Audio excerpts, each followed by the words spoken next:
Imagine waking up tomorrow and seeing this headline. The US dollar has collapsed. Within hours, fuel prices surge, stock markets panic, imported products become expensive, and governments around the world rush to respond. But why would one country's currency create chaos across the entire planet? After all, there are nearly 200 countries in the world. So why does almost every nation depend on the US dollar? The answer is a fascinating story of war, gold, oil, and global trust. To understand this, we need to travel back to the end of World War II. Before the war, the British pound was the world's most important currency because Britain controlled much of global trade. But the war changed everything. Europe was devastated, industries were destroyed, and many countries were drowning in debt. The United States was different. Its mainland was untouched by the war, and its factories had been producing weapons, vehicles, and supplies for years.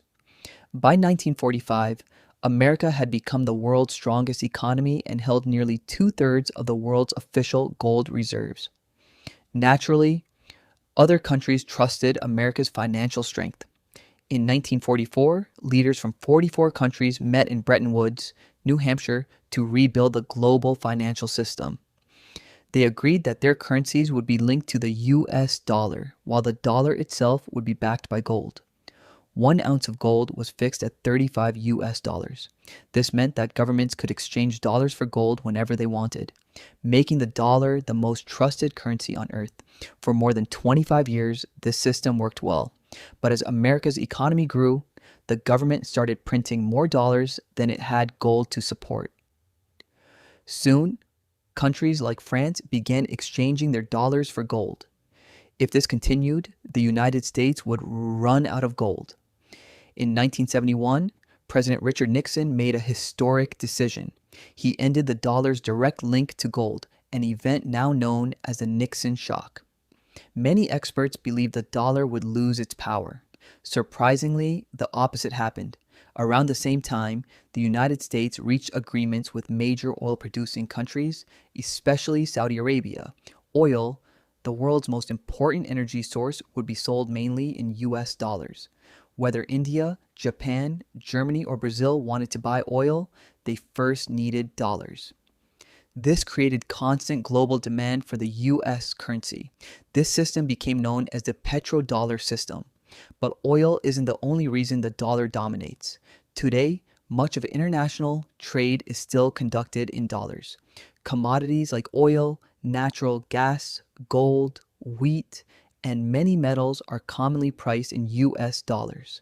Large companies borrow in dollars, banks keep dollar reserves, and many governments store a significant portion of their foreign exchange reserves in US dollars because they are considered safe and easy to use. Another important reason is trust. Investors believe the United States has strong financial markets, stable institutions, and one of the largest government bond markets in the world. During global crises, wars, or recessions, people often buy US dollars instead of selling them because they see it as a relatively safe place to keep their money. This creates something economists call a network effect. Think about WhatsApp. Most people use it because everyone else already uses it. The US dollar works in a similar way.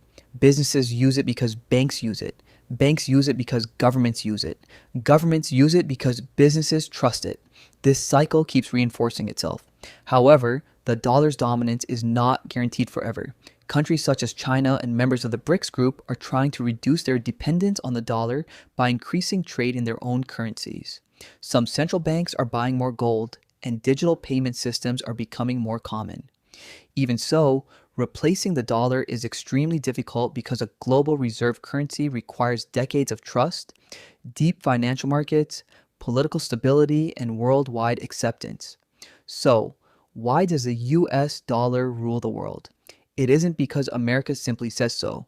It became dominant through a combination of economic strength after World War II, the Bretton Woods Agreement, the dollar's role in global oil trade, and decades of international trust.